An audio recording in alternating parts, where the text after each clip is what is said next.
बीते एक दशक में हमने करीब 1,500 ऐसे कानूनों को खत्म किया है जो अपना महत्व खो चुके थे। 1,500 कानून खत्म करना बहुत बड़ी बात है।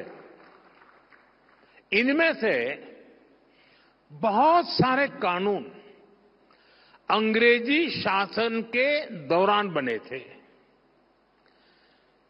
अब मैं कुछ आपको आश्चर्य होगा सुनकर के, एक कानून था ड्रामेटिक परफॉर्मेंस एक्ट।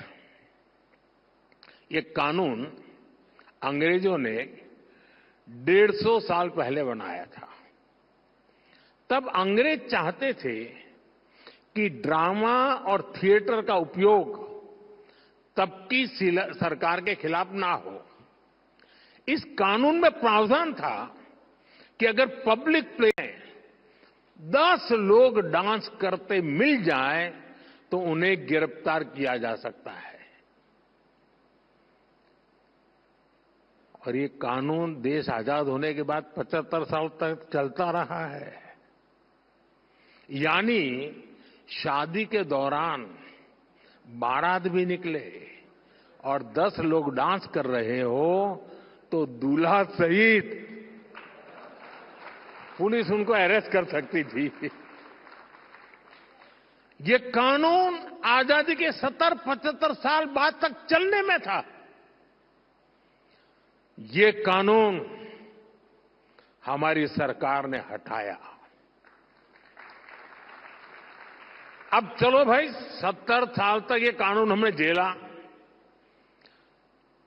मुझे उस समय की सरकार, उन नेताओं से कुछ कहना नहीं है, यहां बैठे भी हैं।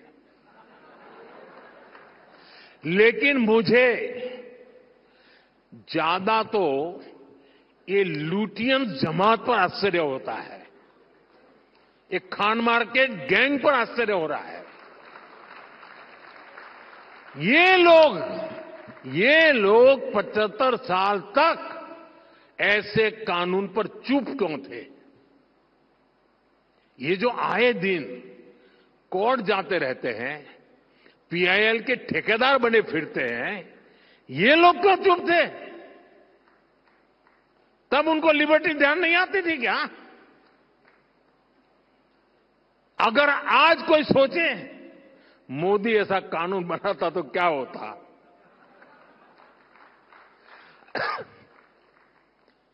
अरे ये जो ट्रॉलर होते हैं ना सोशल मीडिया में, वो भी अगर एक ऐसे ही झूठी खबर चला देते हैं कि मोदी ऐसा कानून बनाने वाला था, आग लगा देते हैं लोग,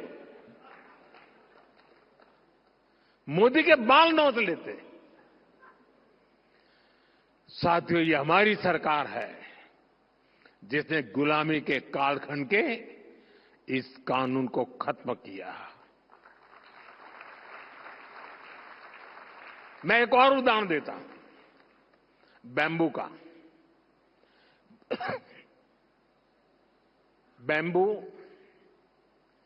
हमारे आदिवासी क्षेत्र में, खास करके ट्राइबल एरियाज की और खास करके नॉर्थ ईस्ट की तो लाइफलाइन है। लेकिन पहले बांस काटने पर भी आपको जेल भेज दिया जाता था। बांस काटने पर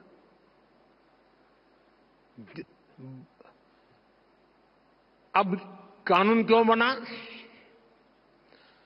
अब मुझे कोई भी, मैं आपसे पूछूं भाई, मैं अगर आपको पूछूं कि बांस ये वृक्ष है, ट्री है क्या?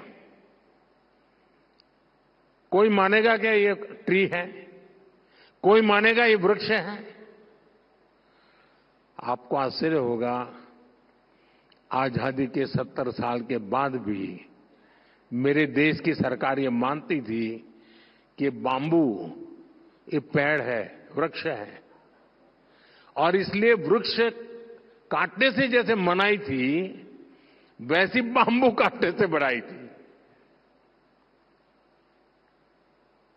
हमारे देश में एक कानून था जो बांस को ट्री मानता था और सारे ट्री के कानून इस पर लगते थे। इसको काटना मुश्किल था। हमारे पहले के शासकों को समझ ही नहीं आया कि बांस पेड़ नहीं है। अंग्रेजों के अपने इंटरेस्ट हो सकते थे, लेकिन हमने क्यों नहीं किया? बांस से जुड़े दशकों पुराने कानून को भी हमारी ही सरकार ने बदला। साथियों, आपको याद होगा 10 साल पहले तक आईटीआर भरना किसी सामान्य व्यक्ति के लिए कितना मुश्किल था।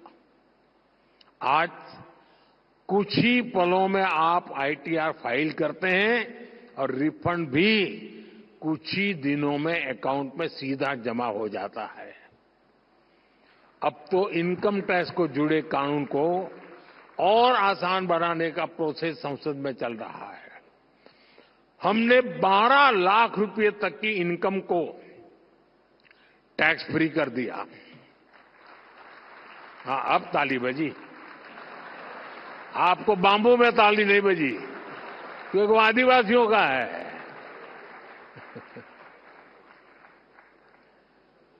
और इससे खास करके जो मीडिया कर्मी है, आप जैसे सैलरीड क्लास को बहुत ज्यादा फायदा होने वाला है। जो युवा अभी पहली दूसरी नौकरी कर रहे हैं, उनके एस्पिरेशन भी अलग होती है, उनके खर्चे भी अलग होते हैं। वो अपनी एस्पिरेशंस पूरी करें, उनकी सेविंग्स बढ़े, इसमें बजट ने बहुत मदद की है।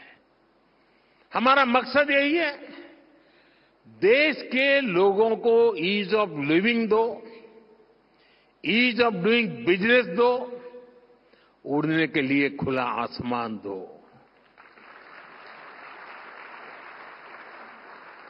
आज देखिए,